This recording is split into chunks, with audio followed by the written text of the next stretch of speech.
Iniciando o nosso terceiro e último bloco, vamos continuar falando dos tipos de sanções disciplinares. O licenciamento. Licenciamento é para as praças sem estabilidade ou com estabilidade? O licenciamento, bem da disciplina, será aplicado à praça sem estabilidade. A com estabilidade será a exclusão, mediante processo administrativo. Quando? Quando então vai ocorrer o licenciamento?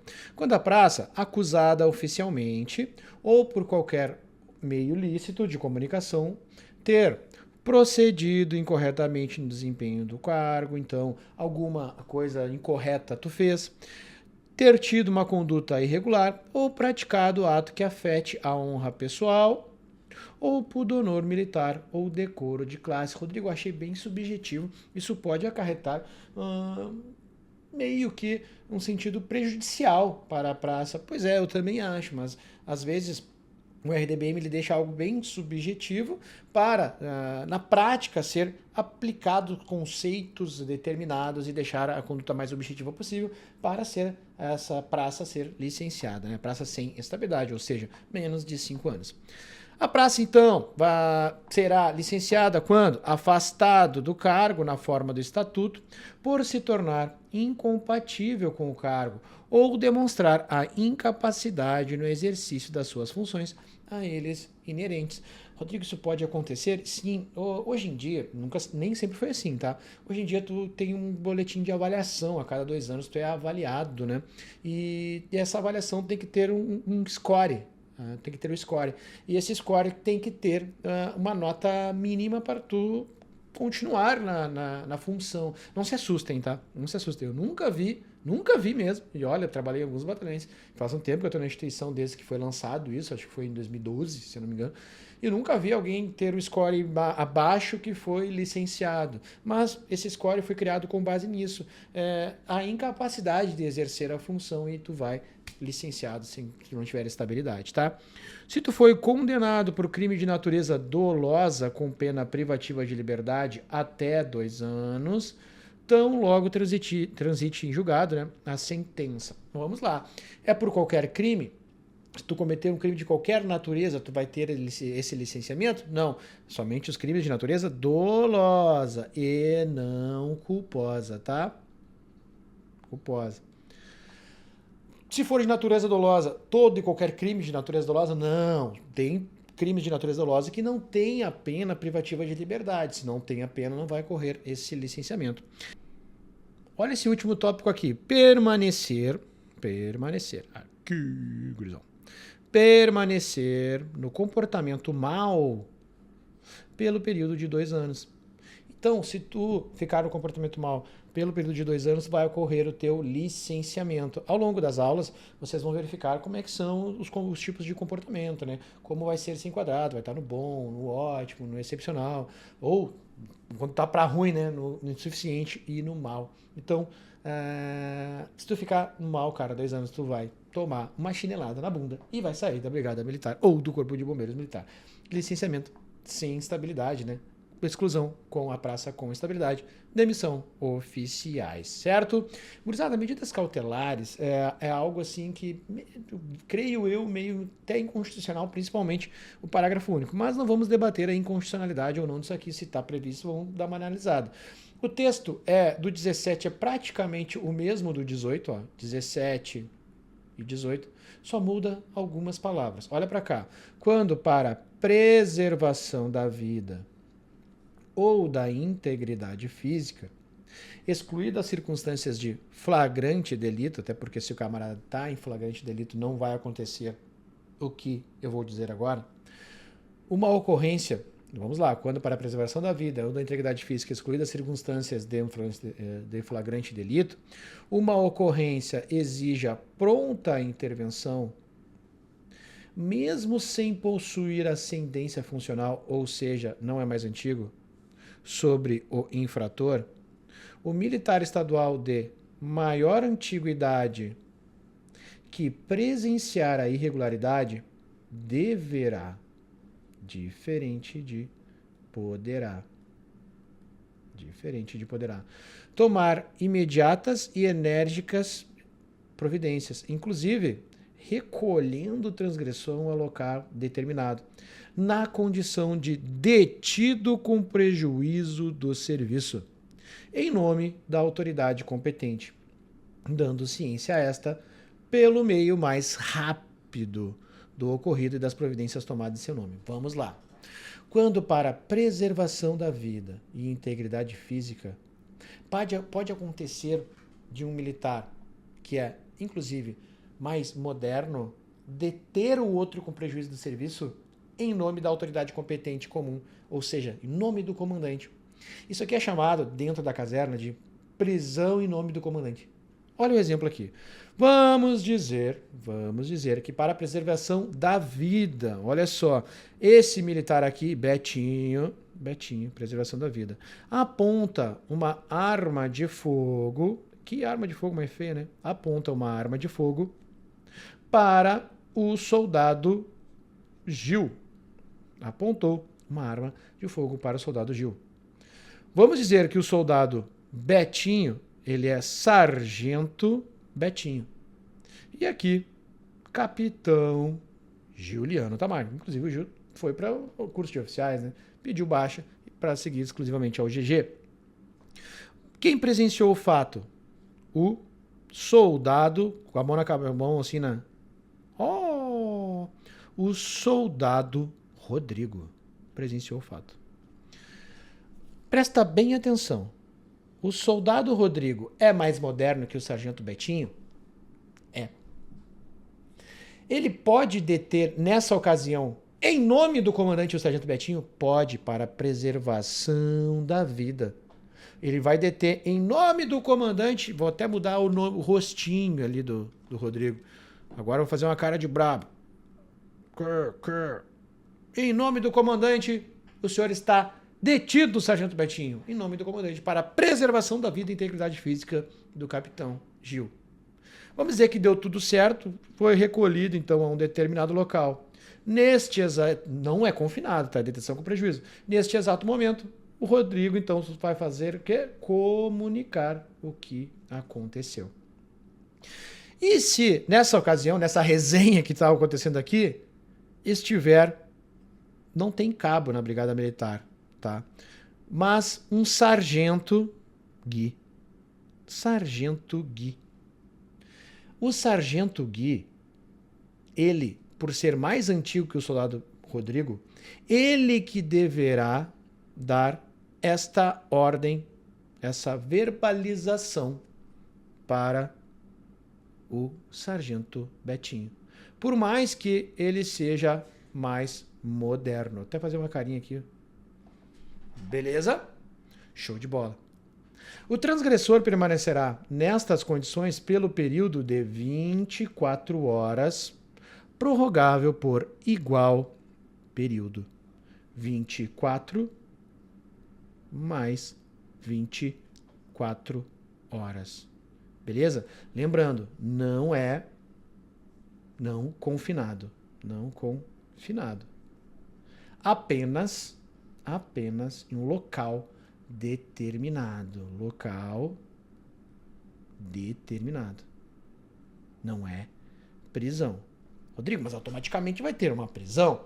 Não sei, mas o RDB não explica muito.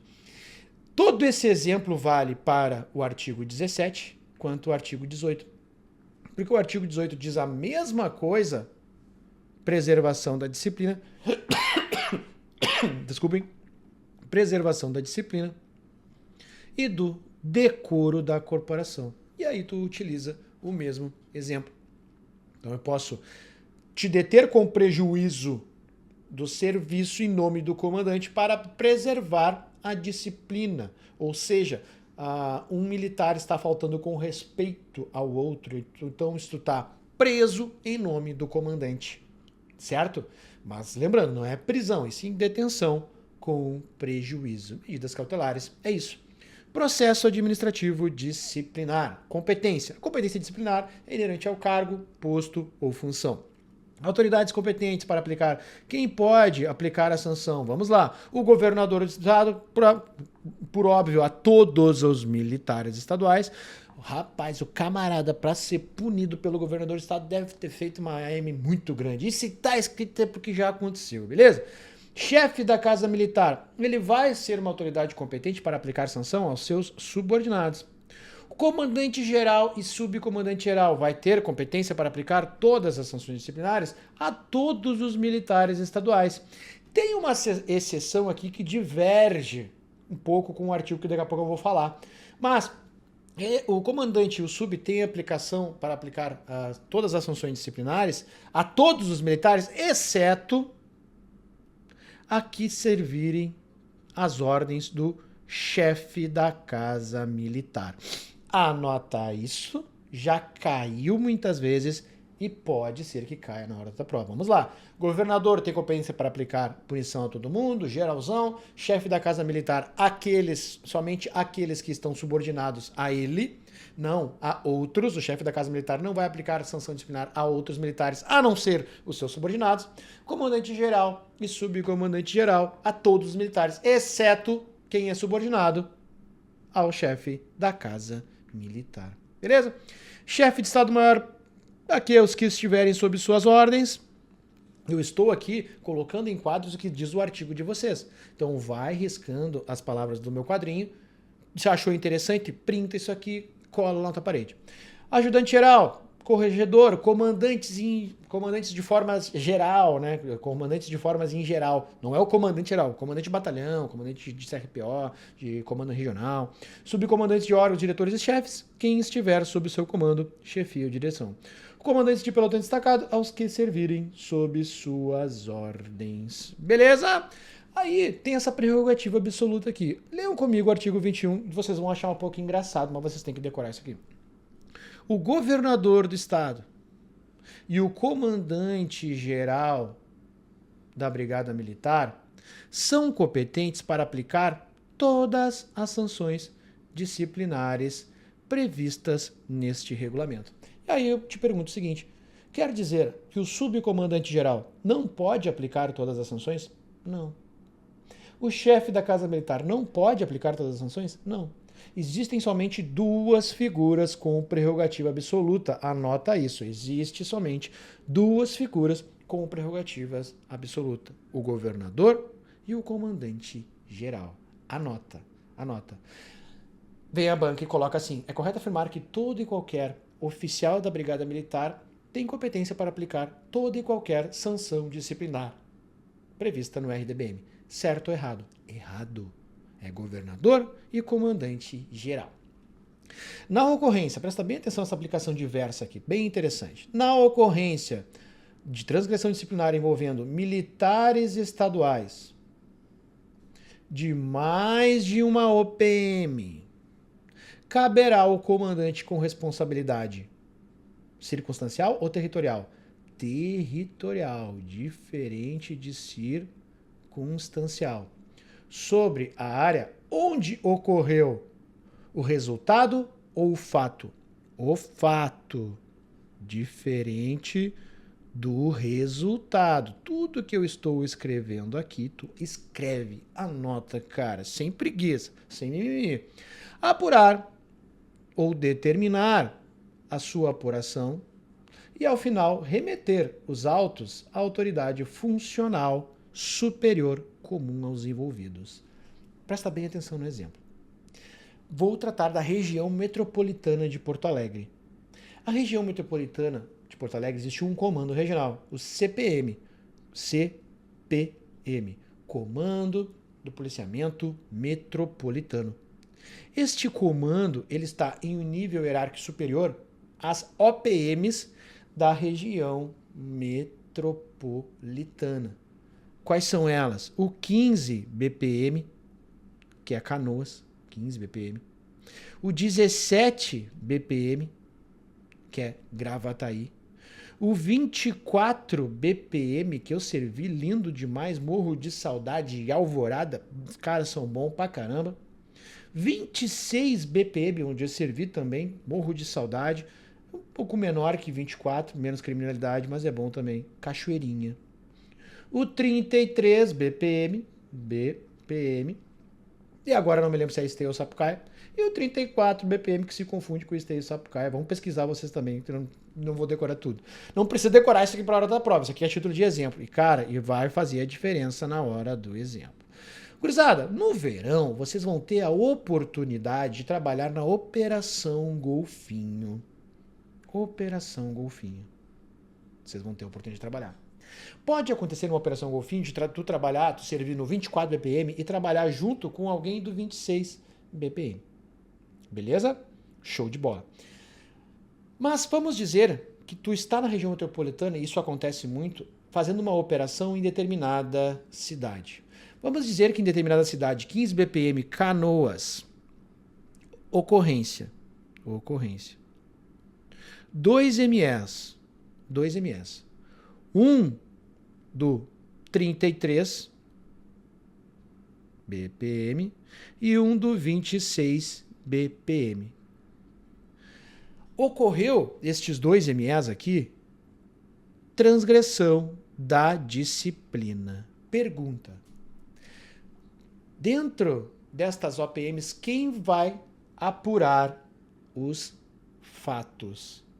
Quem tem a responsabilidade territorial. Então, é o comandante do 15 BPM.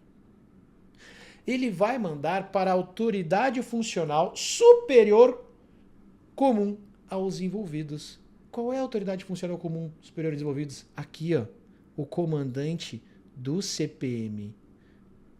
Porque percebam, o comandante do CPM é a autoridade funcional do comandante lá da área do 33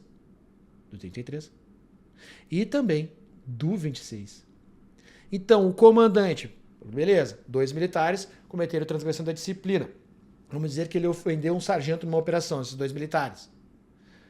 O comandante vai apurar e encaminhar à autoridade superior comum. Legal, né? Bacana? Show de bola. Grava este exemplo. Quando 2 autoridades de níveis hierárquicos diferentes, ambas com competência disciplinar sobre o transgressor, tiverem conhecimento da transgressão disciplinar, caberá a de maior hierarquia apurar ou determinar que a menos graduada o faça. Vamos dizer aqui que Sargento Rodrigo, cometeu uma transgressão da disciplina. E o capitão visualizou, tá aqui, visualizou o capitão, e o major também visualizou essa transgressão da disciplina. O exemplo é, Rodrigo chegou atrasado. O major, ele pode apurar, porque é mais antigo que o capitão, ou mandar o capitão apurar, porque quem pode mais, pode menos. No caso de ocorrência disciplinar envolvendo os militares das Forças Armadas e militares estaduais, a autoridade policial militar competente deverá, e é diferente de poderá, tomar as medidas disciplinares cabíveis quanto aos elementos a ela subordinados. O que ele está querendo dizer aqui? Se, por exemplo, balada, né? Tá numa festinha, um funkzinho, um funk. Aqui tem o soldado BM, eita, brabo pra caramba. E aqui tem o soldado do EB. É isso aí. O que está querendo dizer o artigo 24? A Brigada Militar vai apurar essa transgressão feita por eles. Vamos dizer aqui que os 2 se ofenderam. Eu sou da Polícia Militar, Brigada Militar, sou mais brabo que tu, rapaz, e palavras de baixo calão, e o do militar a mesma coisa. Militar do Exército, né? Então, a Brigada Militar vai apurar somente deste aqui. A Brigada Militar, o artigo 24 está querendo dizer o seguinte, mano, a Brigada Militar não vai apurar uma infração disciplinar cometida por um militar do Exército. Eu sou obrigado a dizer isso, por mais que pareça óbvio, porque tem gente que não tem contato nenhum com o militarismo. Beleza? Informando o escalão superior sobre a ocorrência, as medidas tomadas e que foi por ele apurado, dando a ciência ao fato, o comandante do militar interessado. Quem é o comandante militar interessado? O do Exército. Parte disciplinar. Gurizada, parte disciplinar, todo militar que tiver conhecimento de um fato contrário à disciplina deverá, não é uma faculdade, tá? É uma obrigatoriedade, diferente de poderá. Deverá participar ao seu superior imediato, por escrito ou verbalmente, Neste último caso, ou seja, se for verbalmente, tem que escrever por escrito até 2 dias úteis. Agora vem a pergunta, é correto afirmar que a parte disciplinar tem o prazo de 2 dias úteis. Certo ou errado? Errado, irmão, porque é até 2 dias, que pode ser feita em 15 minutos, meia hora, 40 minutos, 2 dias, 1 dia. É até 2 dias. Aí vem outra pergunta de prova. É correto afirmar que a parte disciplinar ela deve ser feita em até 2 dias corridos. Não. São dias úteis. Úteis, irmão. Úteis. E também essa parte disciplinar é vedado, que significa também defeso. Por essa palavra defeso vem muito em prova, parece um sentido de garantir, né? Não, é proibido. Defesa é proibido, vedado. Tecer comentários ou opiniões pessoais. Chega lá, eu vou participar. Eu, Capitão Rodrigo, né? Capitão Rodrigo, participo porque o Sargento Juliano Tamagno chegou atrasado ao expediente administrativo. Viram? Além disso, ele leva uma gaiada da mulher. E se ele ver essa aula, eu estou demitido do GG. Espero que não assistam. Espero que se vocês gravarem e mandarem para ele, falar assim, é brincadeira, beleza? Eu posso fazer isso na parte, falar que ele estava tomando uma gaiada, que a mulher dele estava transando lá com 15 caras, 2 cachorros e um papagaio? Não posso, não tem nada que ver com a função dele ter chegado atrasado, irmão. Rodrigo, tem sim, ele chegou atrasado porque levou a mulher com 15 caras, 2 cachorros e um papagaio, pô. Aí ele chegou atrasado, se abalou, não tem nada a ver, não posso fazer isso, tá? A parte disciplinar deverá ser apresentado no prazo de até 2 dias úteis. Então não é por 2 dias, de 2 dias corridos até 2 dias corridos. 2 dias úteis contados da constatação ou do conhecimento do fato. Ou seja, se eu descobri, o fato aconteceu no dia 1 de 2020, tá? Só que só foi descoberto no dia 20/1 de 2020. Pergunto, vai estar prescrito, não posso mais fazer a parte, ele só foi descoberto aqui, ó. Vai contar daqui? Não, vai contar daqui, vai ser 2 dias úteis, até o dia 22/1 de 2020. Beleza? Show de bola. Vamos lá. O processo administrativo será orientado pelos princípios da instrumentalidade, simplicidade, informalidade, economia procedimental e celeridade, buscando sempre a verdade real. Por favor, não é verdade irreal, como eu já vi em prova. Por favor, é verdade real. E um mnemônico para isso é o 6. 6, é tipo esse 6 aqui, né? 6. É o 6, celeridade, economia procedimental, instrumentalidade, informalidade, simplicidade. O 6, mais ou menos assim, 6. Tá bom? Gurizada, ônus da prova. Quem tem que provar que não é culpado? É o acusado. Quer dizer, Rodrigo, que a administração pública, ela diz que eu fiz o fato, ela diz que eu cheguei atrasado, e quem tem que correr atrás para dizer que eu não cheguei atrasado sou eu. Exatamente isso. Incumbirá ao acusado e não a ADM pública, e não ao quartel, e não ao oficial, muito menos o Betim, o ônus de provar os fatos por eles legados em sua defesa, entre os de existência de fato impeditivo, modificativo ou até mesmo extintivo da pretensão punitiva disciplinar, bem como a de apresentar ou conduzir à autoridade competente as provas documentais, testemunhais e arrolar o pertinentes ao fato, tá bom? Essas provas, elas podem ser relativizadas pela autoridade competente. Como assim? Olha para o parágrafo único aqui. A autoridade competente, aquela pessoa que vai proceder a oitiva do procedimento administrativo, ela pode limitar ou até mesmo excluir provas e testemunhas, quando as considerar excessivas, impertinentes e protelatórias. O camarada quer alegar com imagens que não chegou atrasado ao quartel. Aí coloca imagens, mais o depoimento da mãe, amiga da mãe, da professora do pré, da professora da primária, que ele era um gurizinho bom. Precisa? Não, tem muito impertinente até. Excessiva? Sim, excessiva, não precisa tudo isso, tá bom? Gurizada, nenhum ato do processo será declarado nulo se da nulidade não resultar prejuízo. O que eu quero dizer com isso?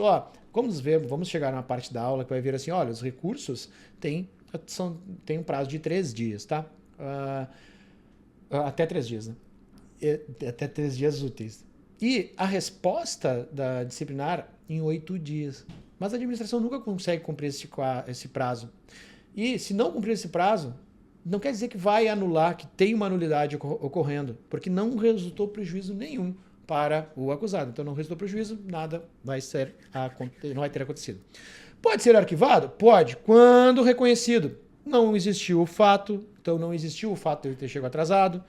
Não tem prova, não haver prova da existência do fato, só me disseram que ele chegou atrasado. Não, mas peraí, eu sonhei que o Betinho chegou atrasado. Não constituir o fato infração disciplinar, aqui é difícil, porque qualquer coisa pode ser. Não existir prova de ter o acusado concorrido para infração disciplinar. Não existir prova suficiente para a aplicação da punição, bem subjetivo, mas pode ser questão de arquivamento. A existência de qualquer das seguintes causas de justificação. Motivo de força maior, o caso fortuito, então eu cheguei atrasado, porque passou um furacão, levou o meu carro, levou todos os ônibus da cidade, a minha casa, e esse furacão me pegou e me tocou na cidade vizinha. Parece aquela de se beber não casa, esse exemplo, né, cara? Mas aí vai ser arquivado. Legítima defesa própria ou de outra. Daqui a pouco eu vou responder uma lesão corporal. Eu estava elegendo de legítima defesa. Vai ser arquivado. Estado de necessidade também. Estrito cumprimento do dever legal. Coação irresistível. Eu não compareci ao expediente, não fui trabalhar porque alguém me sequestrou. Estou em sequestro, como assim? Tem uma coação que eu não posso nem resistir. Ah, mas quem te sequestrou? Algumas pessoas, alguns homens. E se for mulher, daí está justificado, beleza, vai ser promovido por ato. Inexigibilidade de conduta diversa, também questão de arquivamento. E para encerrar, o nosso bloquinho e também a nossa aulinha, que não é nem aulinha, né? É um aulão, é uma baita aula, cara. Vocês vão ver que depois de todas essas informações, vamos respirar agora. Só para terminar a aula bem, respira fundo, dá um sorriso, agradece a Deus, cara. Deus é bom, Deus vai dar o que tu merece. Se tu estudou bastante, vai ter o que merece. Tu não tá estudando bem, vai ter o que tu merece também. Beleza? Olha pra cá. Vamos ver uma questãozinha estilo Fundatec. Só uma, tá? V para as afirmações verdadeiras e F para as falsas. O governador do estado e o comandante-geral são competentes para aplicar todas as sanções disciplinares previstas no RDBM. Certo ou errado? Certo. Existe mais alguém? Não, é somente estes dois. A Fundatec tem essa mania de te cansar as tuas vistas, colocar o artigo, o parágrafo e tu começa a suar frio. Ah, meu Deus, eu não me lembro o que diz no artigo, primeiro parágrafo, quarto. Calma, jovem. Calma, vamos tranquilo, vamos de boa. As demonstrações de camaradagem, cortesia, consideração obrigatórias entre os militares estaduais, até aqui está correto, tudo bem, e não devem ser dispensadas aos militares das Forças Armadas e de outros estados. Certo ou errado? Errado, gurizada. Porque sim, elas devem ser dispensadas também aos militares do Exército, Marinha Aeronáutica e outros estados. As sanções disciplinares aplicáveis aos militares estaduais, nos termos do artigo precedente, são advertência, repreensão, detenção, prisão, licenciamento, exclusão, a bem da disciplina. Certinho, gurizada, certinho. Todo militar que tiver o conhecimento de um fato contrário à disciplina poderá participar ao seu superior imediato. Já começa por aqui. Não é poderá. É o quê? Deverá. Por escrito ou verbalmente. Tudo bem.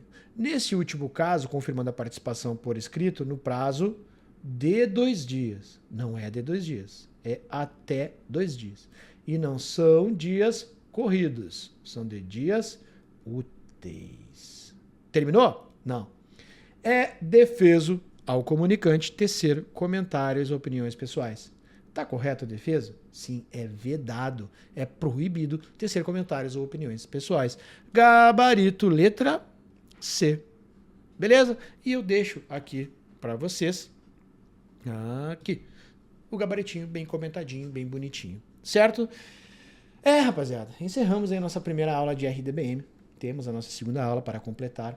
eu já adianto o assunto, que são o anexo 1. Não precisa decorar todas aquelas transgressões. Gurizada, o cansaço vem, mas a glória também. E é muito bom tu estar apto a fazer as demais fases do concurso. Já te imagina lá fazendo TAF, cara, e pensando no exame de saúde, aquela coisa toda, preocupado com o psicotécnico e principalmente na nomeação. Depois é curso de formação, sugação, muitas amizades que vocês vão fazer lá. Mas para vocês vivenciarem tudo isso, que eu já vivenciei por mais de 2 vezes, vocês têm que estudar. Contem conosco. Tamo junto. Bora pra cima.